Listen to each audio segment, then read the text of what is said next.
ಆಗೋಯ್ತು. ಇಲ್ಲೇ ಏನು ಹಿಡ್ಕೊತೀವೋ ಬಿಡ್ತೀವೋ ಲಿಪ್ ಬಾಮ್ ಅಂತೂ ಕಂಪಲ್ಸರಿ ಜೇಬಲ್ಲಿ ಇರಲೇಬೇಕು ಆಫೀಸ್ಗೆ ಹೋದಾಗ. ಹಲೋ, ಗುಡ್ ಮಾರ್ನಿಂಗ್ ಎಲ್ರಿಗೂ. Welcome back to one more mini vlog. ಇವತ್ತು ಸೋಮವಾರ, ನನ್ನ ಆಫೀಸ್ ಡೇ ಆ್ಯಂಡ್ ಹಸ್ಬೆಂಡ್ ಬೇರೆ ಇರಲಿಲ್ಲ, ಊರಿಗೆ ಹೋಗಿದ್ರು. ಸೊ ಎಲ್ಲ ಕೆಲಸ ನಾನೇ ಮುಗಿಸ್ಕೋಬೇಕು. ಇನ್ ಕೇಸ್ ಅವರಿದ್ರೆ ಸ್ವಲ್ಪ ಹೆಲ್ಪ್ ಮಾಡಿಕೊಡ್ತಾರೆ. ಸೊ 3-4 ದಿನದಿಂದ ಕೋಲ್ಡ್ ಆಗಿತ್ತಲ್ಲ, ಉಸಿರಾಡೋಕ್ಕೆ ಆಗ್ತಾ ಇರಲಿಲ್ಲ ನೈಟ್ ಟೈಮು. ಸೊ ಅದಕ್ಕೆ ನಿದ್ದೆ ಬರ್ತಾ ಇರಲಿಲ್ಲ ಕರೆಕ್ಟಾಗಿ. ಅದಕ್ಕೆ ನೈಟ್ ನಿದ್ದೆ ಮಾಡೋದು ಲೇಟ್ ಆಗೈತೆ. ಸೊ 7 o'clock ಎದ್ಬಿಟ್ಟು ಇನ್ನು ನನ್ನ ರೋಬೋ ಮೆಷಿನ್ನ ಓಕೆ ನೆಲವರ್ಸಪ್ಪ ನೀನಂತ ಬಿಟ್ಟೆ. ಆ್ಯಂಡ್ ಇವತ್ತಿನ ಬ್ರೇಕ್ಫಾಸ್ಟಿಗೆ ಬಂದು ಕೀನ್ವಾ ಕಿಚಡಿ ಹಾಗೆ ರಾಗಿ ಮಾಡ್ಕೋತಾ ಇದ್ದೀನಿ. ಒಂದು ಅರ್ಧ ಗಂಟೆಗೆಲ್ಲ ಕುಕ್ಕಿಂಗ್ ಕೆಲಸ ಮುಗಿದೋಯ್ತು. ಇನ್ನು ಲಾಗಿನ್ ಮಾಡಿಟ್ಟಿದ್ದೆ, ಮನೇಲೆ 7 ಗಂಟೆಗೆ ಲಾಗಿನ್ ಮಾಡಿಟ್ಟಿದ್ದೆ ಲ್ಯಾಪ್ಟಾಪ್ನ.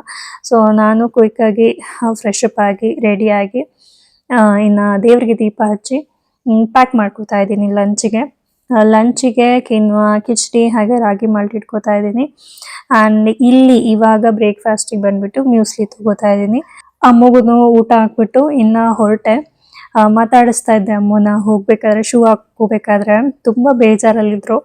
ಸೊ ಫೈನಲಿ ಹೆಂಗೋ ಸಮಾಧಾನ ಮಾಡಿ ಹೊರಟೆ. ಬಾಯ್ ಬಾಯ್. ಸೊ ಕ್ಯಾಬ್ ಬುಕ್ ಮಾಡ್ಕೊಂಡಿದ್ದೆ. 10 ಗಂಟೆಗೆ ಮನೆ ಬಿಟ್ಟಿದ್ದು, 10:45ಗೆ ನಾನು ಲಾಗಿನ್ ಆದೆ. ಅಷ್ಟೇ ಇವತ್ತಿಗೆ. Thank you so much for watching. Bye.